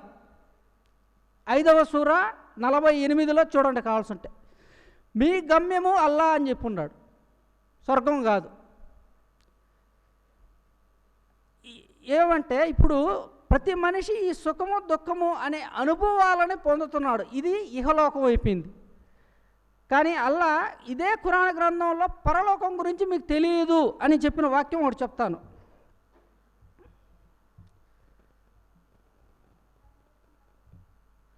31వ సూర 4వ ఆయత్తులో అక్కడ ఏముందంటే, సద్వర్తులైన వారు నమాజును నెలకొల్పుతారు, జకాత్ ఇస్తూ ఉంటారు, పరలోకంపై పూర్తి విశ్వాసం కలిగి ఉంటారు. అక్కడ అల్లా ఏం చెప్తున్నాడు?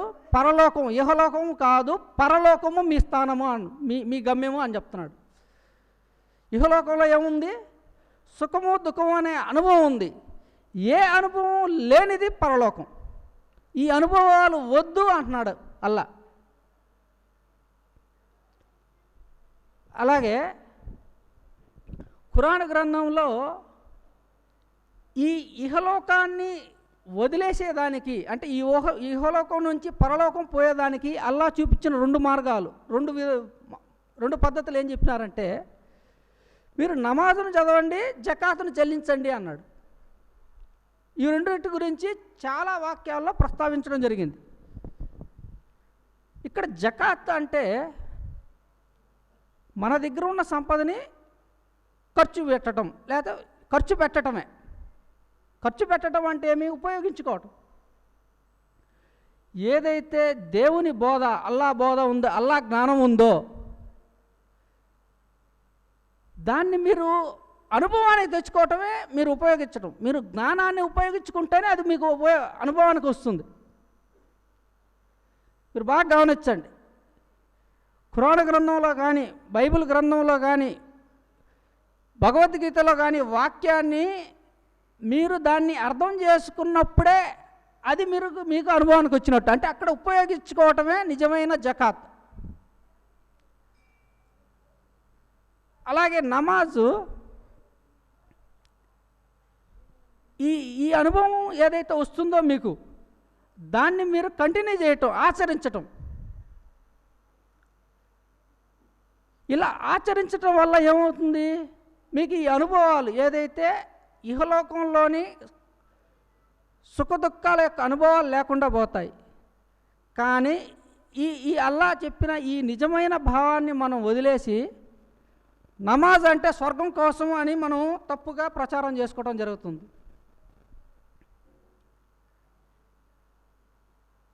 ఇప్పటికైనా కానీ అల్లా బోధ ఎక్కడుంది? తౌరాత్, ఇంజిల్, ఖురాన్ మూడిట్లో ఉంది. ఇది సర్వలోకవాసుల కోసం. అంటే తౌరాత్లోని జ్ఞానం ఎవరిది? మనందరిది, మనందరికి సంబంధించింది. ఇంజిల్లోని జ్ఞానం మనందరికి సంబంధించింది. ఖురాన్లోని జ్ఞానం మనందరికి సంబంధించింది. ఈ విషయము మనకు అర్థం కాక మనం ఏం చేస్తున్నామంటే మనల్ని మనంగా చీల్చుకున్న వాళ్ళు ఒక్కొక్క దేవుని తయారు చేసుకొని అజ్ఞానంలో పోతున్నాం. ఇకనైనా కానీ సత్యాన్ని తెలుసుకొని దైవ గ్రంథాల్లోని విషయాలు ఒకటే, అన్ని దైవ గ్రంథాలు ఒకటే, అన్ని దైవ గ్రంథాలు అందరికి సంబంధించిందే అని జ్ఞప్తి కలిగి మెలగతారని కోరుకుంటూ ముగిస్తున్నాను. ముందుగా త్రిమతేకే గురువు, ఆధ్యాత్మిక సామ్రాజ్య చక్రవర్తి, శతాధిక గ్రంథకర్త, హిందూ జ్ఞాన ధర్మ ప్రదాత, సంచలనాత్మక రచయిత, త్రైత సిద్ధాంత ఆదికర్త శ్రీ శ్రీ శ్రీ ఆచార్య ప్రబోధానందేశ్వరి వారి దివ్యపాత్మకు నమస్కారం తెలియజేసుకుంటూ ఇక్కడికి వచ్చిన జ్ఞానజ్ఞస్ అందరికీ మా నమస్కారములు. ఈరోజు క్రైస్తవ ముస్లిం జ్ఞాన చర్చ భాగంలో క్రైస్తవులకు ఇచ్చిన అంశము మత్తయి సువార్త 11వ అధ్యాయము 28వ వచనము. ప్రయాసపడి భారం మోసుకొనుచున్న సమస్త జనులారా నా యొద్దకు రండి, నేను మీకు విశ్రాంతి కలుగజేతును. ఇక్కడ ప్రభువారు అక్కడ జనులను ఉద్దేశించి ప్రయాసపడి భారం మోసుకొనుచున్న సమస్త జనులారా నా యొద్దకు రండి, నేను మీకు విశ్రాంతి కలుగజేతును అని చెప్పి ఉన్నారు. ఇక్కడ ప్రయాసపడి భారము లోకానుసారంగా మనం భౌతికంగా చూసుకున్నట్టయితే ప్రతి మనిషి అనేక సమస్యలతోటి ఈదుతూ ఉంటాడు. అంటే ఉదాహరణకి తల్లిదండ్రులు చూస్తున్నాం అనుకోండి, పిల్లల చదువు విషయంలో వాళ్ళ ఫీజుల భారం అని, అలాగే కుటుంబ యజమాని అయితే బరువు బాధ్యతలని, ఈ విధంగా ప్రతి మనిషి ఏదో ఒక విధంగా కష్టపడుతూ జీవనం సాగిస్తూ ఆ బరువు బాధ్యతలు మోస్తూ ఉన్నాడు. అది కర్మ విధానం. అంటే బైబిల్ అయితే పాపము, కర్మ అంటే వాళ్ళకు ముందే నిర్ణయించబడిన దాన్ని వీళ్ళు అనుభవిస్తున్నారు లోకంలో. కాబట్టి ప్రతి ఒక్కళ్ళు అలా అనుభవిస్తున్న వాళ్ళని ప్రభువారు ఏమంటున్నారు? నా దగ్గర రండి అంటున్నారు. మీకు విశ్రాంతి, ఏ విశ్రాంతి ఇస్తారంట అంటే, విశ్రాంతి అంటే ఎలా దొరుకుతుంది అంటే, సహజంగా మనమే అనుకుంటాం విశ్రాంతి అనగానే మనకి ఇప్పుడు 7 రోజులు 6 రోజులు పనిచేసి 7వ రోజున విశ్రాంతి తీసుకుంటారు. ఏం చేస్తారు? ఎవరికి తోచిన విధానంలో తాగడం లేదా పార్టీలు చేసుకోవడం ఈ విధానంలో కొనసాగుతున్నారు. కానీ వాస్తవంగా సృష్టాదిలో తెలుపబడింది ఏంటంటే, ఆనాడు సృష్టాదిలో తెలుపబడింది అంటే 7వ రోజు విశ్రాంతి తీసుకోవడం అంటే దైవ జ్ఞానాన్ని మనం ఆయన చెప్పిన విధానాన్ని అనుసరించి ఆ విధంగా ఆచరించి ఆయనతో గడపడమే. అది చేయకుండా నేడు అలా విధంగా జరగడం లేదు. కానీ ప్రభువారు ఇక్కడ ఏమన్నారు? విశ్రాంతి ఏమి ఇస్తా అంటున్నారు ఆయన? యేసు తన వద్దకు వచ్చిన జ్ఞానాన్ని అంటే బోధించే జ్ఞానం, దైవ జ్ఞానాన్ని చెప్తున్నప్పుడు ఆ దైవ జ్ఞానం ఏదైతే విని ప్రజలు తెలుసుకుంటారో అది తెలుసుకుని ఆచరిస్తారో అప్పుడు ఏమవుతుందంటే వాళ్ళ యొక్క పాపములు అంటే కర్మలు తొలగిపోయి వాళ్ళకున్న కష్ట నష్టాల నుంచి బయటపడి దేవుని దగ్గరికి వెళ్ళడానికి మార్గము ఏర్పడుతుందని ప్రభువారు ఆ రోజు అక్కడ చెప్పి ఉన్నారు. అదేవిధంగా నేడు మనకి అదే విధంగా జరుగుతుంది. నేడు స్వామివారు కూడా మన ముందు 100 దైవ గ్రంథాలను మన ముందు పెట్టి ఈ జ్ఞానాన్ని తెలుసుకోండి మనకి పిలుపునిచ్చారు. అనేక మంది ఇక్కడికి వస్తున్నారు, తెలుసుకొని మనకు మంచి అవకాశాన్ని ఇచ్చారు. ఎప్పుడైతే దాన్ని తెలుసుకొని మనం ఆచరిస్తామో మనం ఆయన దగ్గరికి వెళ్ళడానికి అవకాశము ఉంది. అదేవిధంగా మార్క్స్ వార్తలో కూడా ఇదే విషయాన్ని చెప్పి ఉన్నారు. మార్క్స్ వార్త 16వ అధ్యాయము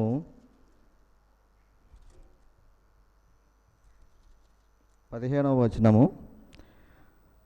ఆ రోజు శిష్యులకి చెప్తున్నారన్నమాట ప్రభువారు, మీరు సర్వలోకమునకు వెళ్ళి సర్వ సృష్టికి సువార్తను ప్రకటించుడి.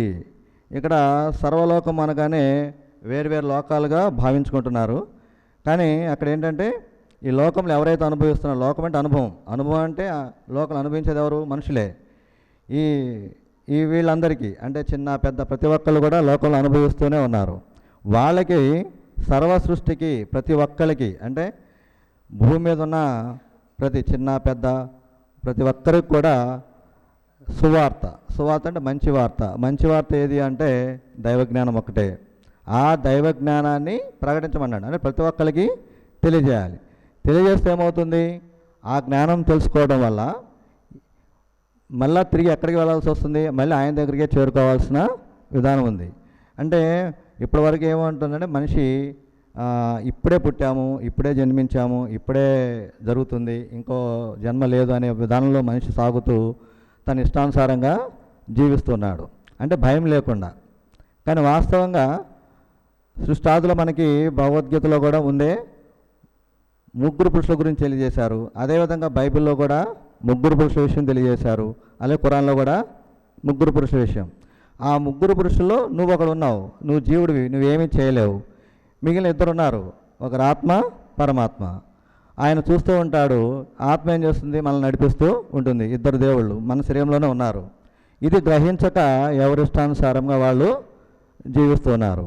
నేడు అదే విధానాన్ని 3 దైవ గ్రంథాల్లో తెలిసి ఉన్నా మనం దాన్ని గ్రహించుకోలేకున్నాం. దాని వివరం పూర్తిగా స్వామివారు మన ముందు 3 దైవ గ్రంథంలో ఉన్న సారాన్ని, ఆ 3 పురుషుల విషయాన్ని మనకు తెలియజేసి ఉన్నారు. కాబట్టి ఈ సువార్త, ఈ దైవ జ్ఞానాన్ని అంటే ఈ జీవుడిగా నువ్వు ఏమీ చేయలేకుండా అనుభవిస్తున్నావు. కాబట్టి ఈ అనుభవాన్ని నుంచి బయటపడి దేవుడు ఏదైతే చెప్పాడో, ఏదైతే ఆచరించి చేయమన్నాడో, ఈ దైవ గ్రంథాలు ఏదైతే ఆయన చెప్పిన విధానాన్ని అనుసరించమన్నాడో అది చేస్తే మనం ఈ కష్ట సుఖాలు అంటే స్వర్గ సుఖాల గురించి కాకుండా డైరెక్ట్గా ముక్తికి అంటే మోక్షానికి వెళ్ళడం విధానం జరుగుతుంది. మోక్షం వెళ్ళే అవకాశం మనకి లభిస్తుంది. ఇటు విషయాన్ని మనకి స్వామివారు చాలా చక్కగా మనకి వివరించినారు. కాబట్టి ప్రతి ఒక్కరు కూడా ఆ స్వామివారు చెప్పిన జ్ఞానాన్ని, ఆ దైవ గ్రంథం విషయాన్ని తెలుసుకొని ముందుకు సాగిపోవాలని కోరుకుంటూ ఇటు అవకాశం ఇచ్చిన శ్రీ శ్రీ శ్రీ ఆచార్య ప్రబోధనేశ్వరి దివ్యపాద నమస్కారం తెలుసుకుని ముగించుకుంటున్నాం. మత్తయి సువార్త 11వ అధ్యాయం 28వ వచనము. క్రైస్తవ సమాజంలో ప్రతి ఒక్కరూ కూడా ఎక్కువ శాతం ఈ వాక్యాన్ని ఉపయోగిస్తూ ఉంటారు. దేని నిమిత్తము ఈ వాక్యాన్ని ఉపయోగిస్తారంటే, యేసు ప్రభు దగ్గరికి రండి, మీకు విశ్రాంతినిస్తాడు, మీ ప్రయాసలన్నీ పోతాయి, మీ బాధలు పోతాయి, మీ కష్టాలు పోతాయి, మీకు సంబంధించిన సమస్యలన్నీ పోతాయి ఆయన దగ్గరికి వస్తే.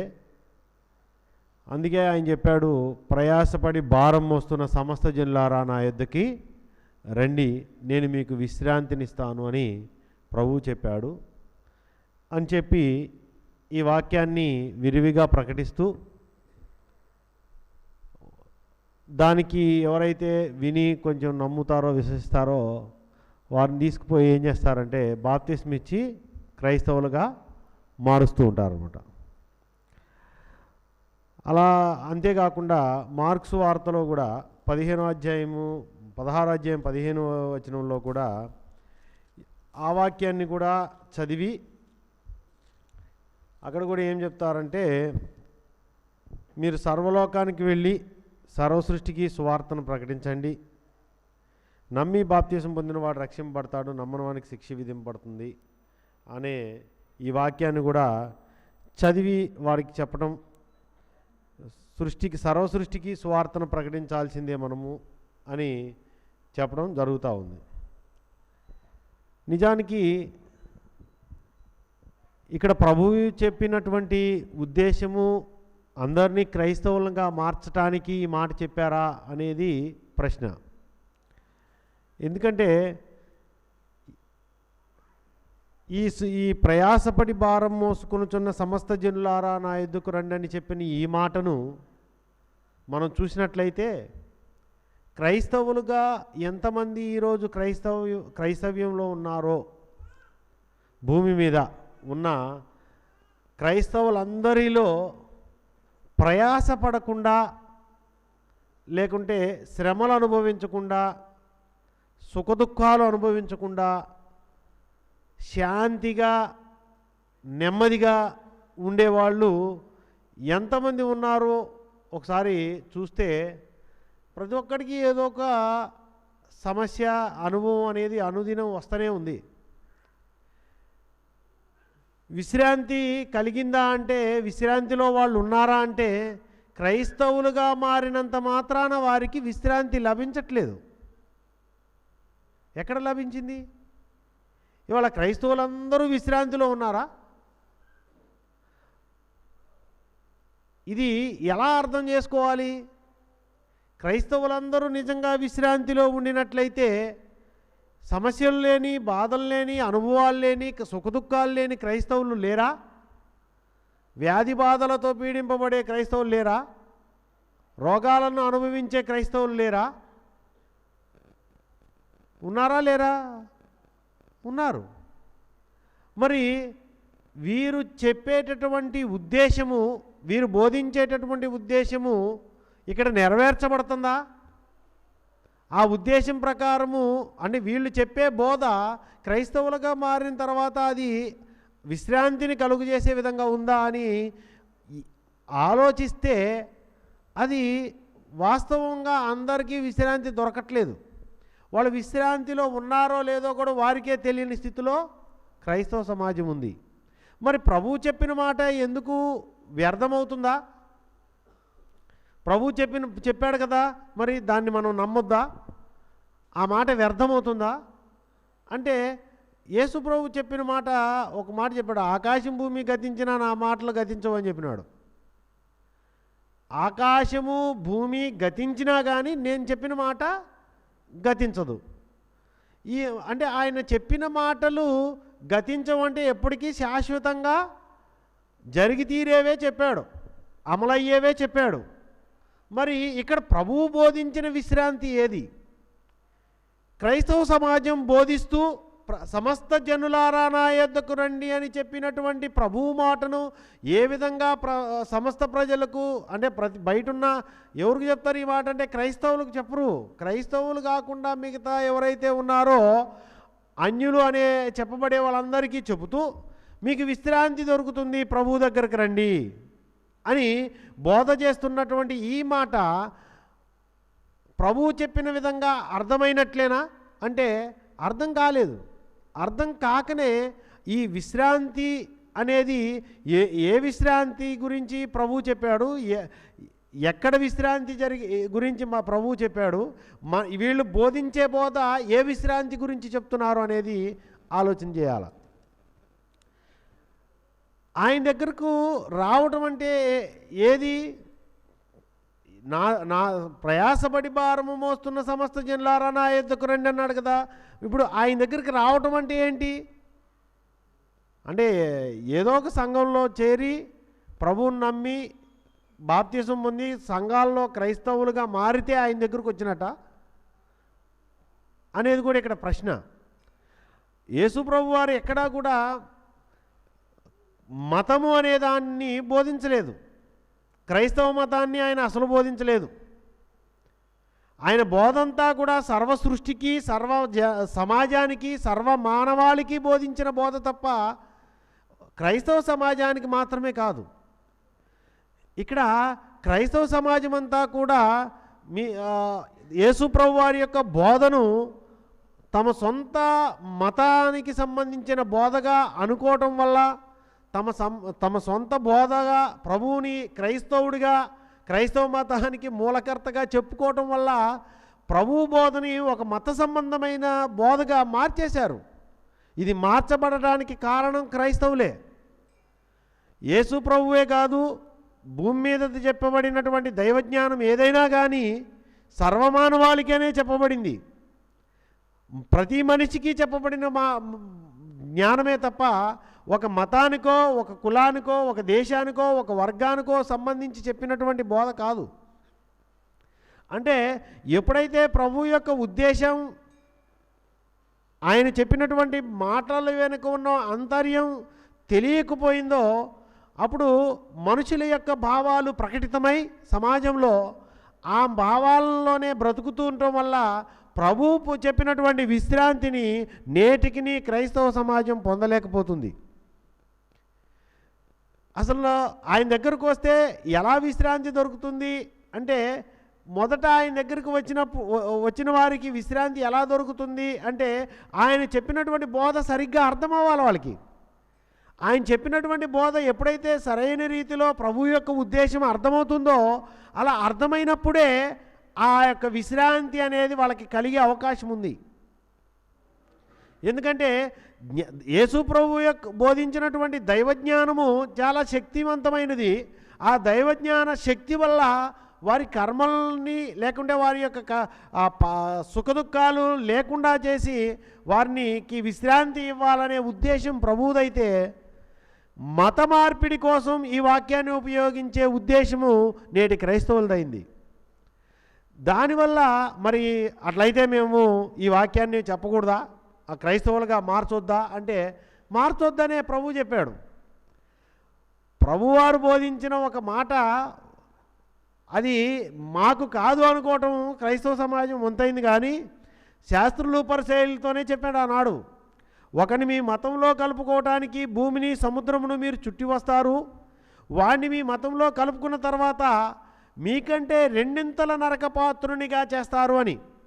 అంటే ఒకడు మతంలో ఉంటే ఆ మతస్థుడు నరకంలో పోతాడని క్లియర్గా చెప్పాడు. ఒకరిని మీ మతంలో కలుపుకోవడానికి మీరు ఎంత దూరమైనా పోతారు, భూమిని సముద్రాన్ని చుట్టి వస్తారంటే మీరు ఏదైనా చెప్తారు, ఎంత దూరమైనా పోతారు, చివరికి వాడిని మతం మార్చేయడానికి ప్రయత్నం చేస్తారని చెప్పాడు. అలా మతం మార్చటం వలన ఏమవుతుందంటే, మతం మారినోడికేమో రెండింతల నరకం అంట, మార్చినోడు ఆల్రెడీ ఒకంత నరకం. మీరు ఆల్రెడీ నరకంలోనే ఉంటారు, మీకు రెండింతల నరకాన్ని వాడికి సంపాదించి పెడతారని చెప్తున్నాడు. అంటే మతం మారితే నరకం డబుల్ అవుతుంది. అక్కడ రెండింతల నరకపాత్రునిగా చేస్తున్నారని ప్రభువు బోధ చేశాడు అక్కడ. అంటే క్రైస్తవుడిగా నిజంగా మన ఖురాన్ గ్రంథంలో చెప్పబడింది, దేవుడు నిజంగా దైవజ్ఞానాన్ని లేకపోతే ఒకే మతాన్ని సృష్టించాలని అనుకుంటే ఒకే సమాజంగా భూమి మీద మనుషులందరినీ సృష్టించేవాడు కదా అని ఖురాన్ గ్రంథంలో క్లియర్గా రాయబడింది. మీరు అన్ని మతాల్లో ఇప్పుడు ఖురాన్ గ్రంథం అంతిమ దైవ గ్రంథంగా చెప్పబడుతూ మా గ్రంథమే రైట్ అనుకునే వాళ్ళు కూడా మత మార్పిడి చేయకుండా ఉంటున్నారంటే వాళ్ళు చేస్తూనే ఉన్నారు. క్రైస్తవ సమాజం మత మార్పిడి చేస్తుంది, ముస్లిం సమాజం మత మార్పిడి చేస్తుంది, చివరికి వారి గ్రంథాలలో ఉన్న మాటలను వాళ్ళకి అర్థం కాకే ఈ మత మార్పిడికి పూనుకుంటున్నారు. అంటే ఒకే సమాజంగా దేవుడు పుట్టించలేకుండా ఉన్నాడా? అది ఖురాన్ గ్రంథంలో క్లియర్గా రాయబడింది. దేవుడు అనుకుంటే మానవాళ్ళంతా ఒకే సమాజంగా సృష్టించి ఉండేవాడు. ఆయన చేత కాక ఇలా సృష్టించాడంటారా? దేవుడు సృష్టించేది, దేవుడు చెప్పేది ఎప్పుడైనా దైవజ్ఞానమే. మరి ఈ మతాలను ఎవరు సృష్టించారు? మతాలు కూడా దేవునికి తెలియకుండా ఏది కలగల. ప్రతిదీ కూడా దేవునికి తెలిసే జరిగింది. కానీ మనిషికి ఒక స్వేచ్ఛ ఇచ్చాడు. నువ్వు దేవుని వైపుకి, దైవజ్ఞానం వైపుకి నువ్వు వస్తావా, దైవజ్ఞానం ప్రకారం నడుచుకుంటావా, లేక నీ మతము అంటే నీ అభిమతం అంటారు కదా, నా అభిమతం అని చెప్పుకుంటారు చాలామంది. నా అభిమతం అంటే నా ఇష్టం అని అర్థం. నీ ఇష్టం ప్రకారం నువ్వు బ్రతుకుతావా? నీ ఇష్టం ప్రకారం బ్రతికితే ఆ ఇష్టం ప్రకారం బ్రతికినందుకు కొన్ని కష్టాలు రావచ్చు, కొన్ని సుఖాలు రావచ్చు. ఆ కష్ట సుఖాలను అంటే దాన్నే బైబిల్ గ్రంథంలో భాష వారిపోయి తప్ప ఏమంటారంటే, బైబిల్ గ్రంథంలో నువ్వు చేసిన పని మంచిదైనా సరే చెడ్డదైనా సరే ప్రతిదానికి ఫలితాన్ని నువ్వు అనుభవించి తీరాలి అని బైబిల్ గ్రంథంలో చెప్పారు. అంటే మనం చేసుకున్న మనకిష్టంతో మనం చేసుకున్న ప్రతి పనికి ఫలితాన్ని మనం అనుభవించి తీరాలి. వాడు క్రైస్తవుడైనా, ముస్లిం అయినా, హిందువైనా, ఇంకా మరి ఏ ఇతర మతస్థుడైనా కానీ.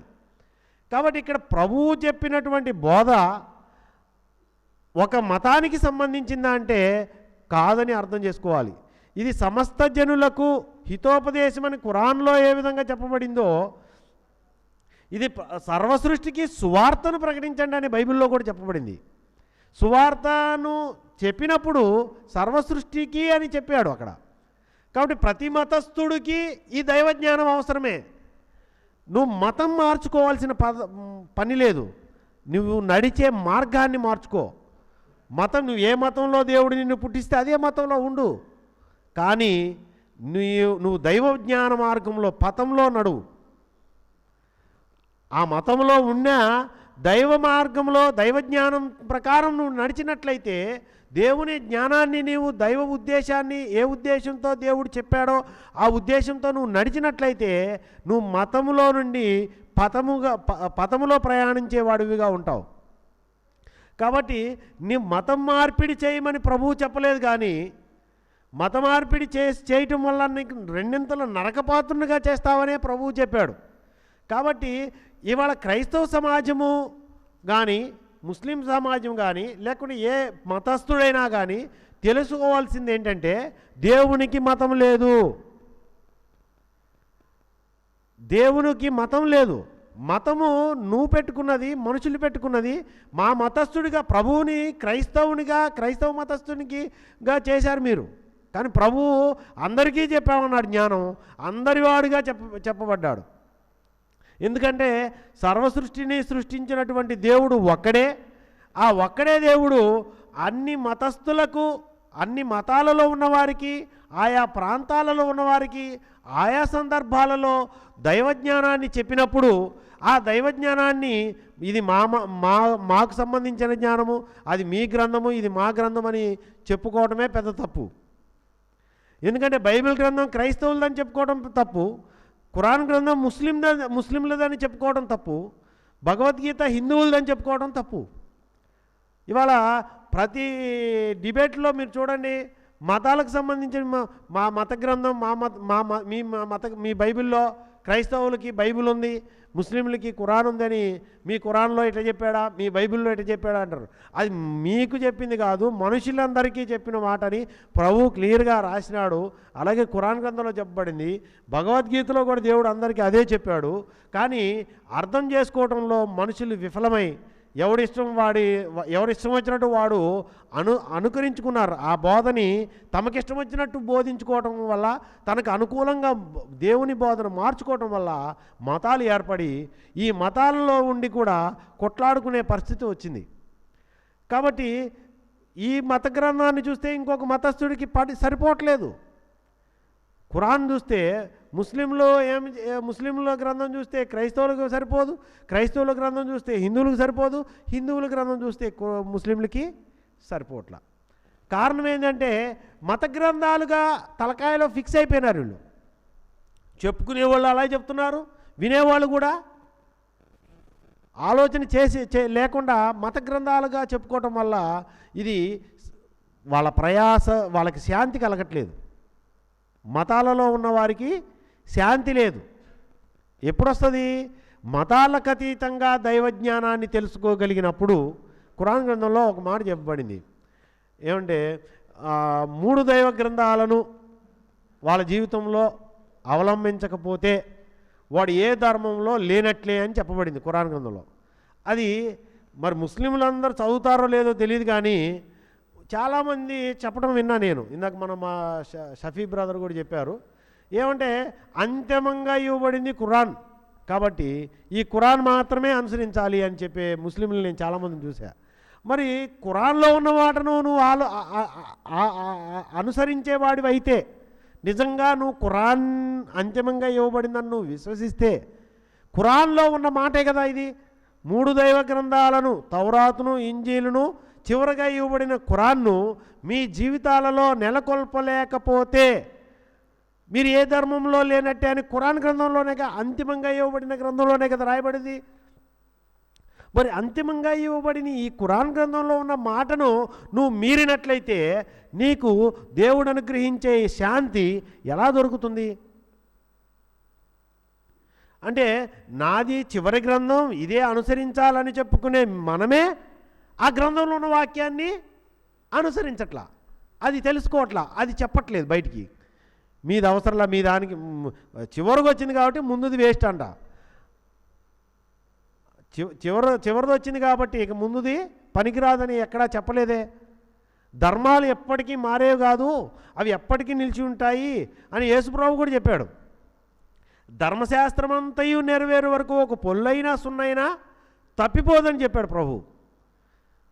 ఇదే అది ధర్మశాస్త్రం ఏదో తెలియక క్రైస్తవ సమాజంలోనే ఏం చెప్పుకుంటున్నారంటే ఏది ధర్మశాస్త్రమో తెలియక పదాజ్ఞలను పట్టుకొని ధర్మశాస్త్రం పని అయిపోయింది, పాత ధర్మశాస్త్రాన్ని దేవుడు ఎత్తేసాడు, ఇప్పుడు కొత్త నిబంధన వచ్చింది కాబట్టి ఇదే రైట్ అని చెప్పుకుంటున్నారు. అంటే మరి యేసుప్రభు చెప్పిన మాట ఏమవ్వాలా? అంటే ధర్మశాస్త్రం ఏదో తెలియలేదు, పాత నిబంధన అంతా ధర్మశాస్త్రం అనుకునేవాడు కొంతమంది ఉంటే, అందులో ఏవి నిజమైన ధర్మాలో ప్రభు ఏది బోధించాడో తెలియక ఆ ధర్మశాస్త్రం అంతా కొట్టేయబడిందని ఒకడు అంటాడు, మేకులకు కొట్టేశాడు సిలువులో అంటాడు, ఇంకోడేమో అది ఎత్తివేయబడింది, ఏదైతే అదృశ్యమైపోయిందో అదృశ్యం అవటకు సిద్ధంగా ఉందో అది ఉడికిపోయింది అని చెప్పే మాటలను విశ్వసిస్తూ ధర్మశాస్త్రము పనికిరానిదిగా, ధర్మశాస్త్రము విలువలేనిదిగా అనుకుంటున్నారు. కానీ ధర్మశాస్త్రం అంతా నెరవేరు వరకు అన్నాడు కాబట్టి నెరవేరిపోయింది అంటున్నారు కొంతమంది. అరే, నెరవేర్చాల్సింది నీ జీవితంలో.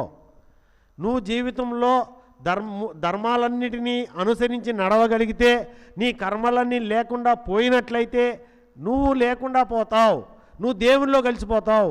నువ్వు ఎప్పుడైతే దేవునిలో కలిసిపోతావో నీకు ఆ ధర్మాలతో పని లేదు. ఒక సున్నైనా పొల్లైనా నీకు అవసరం పడదు.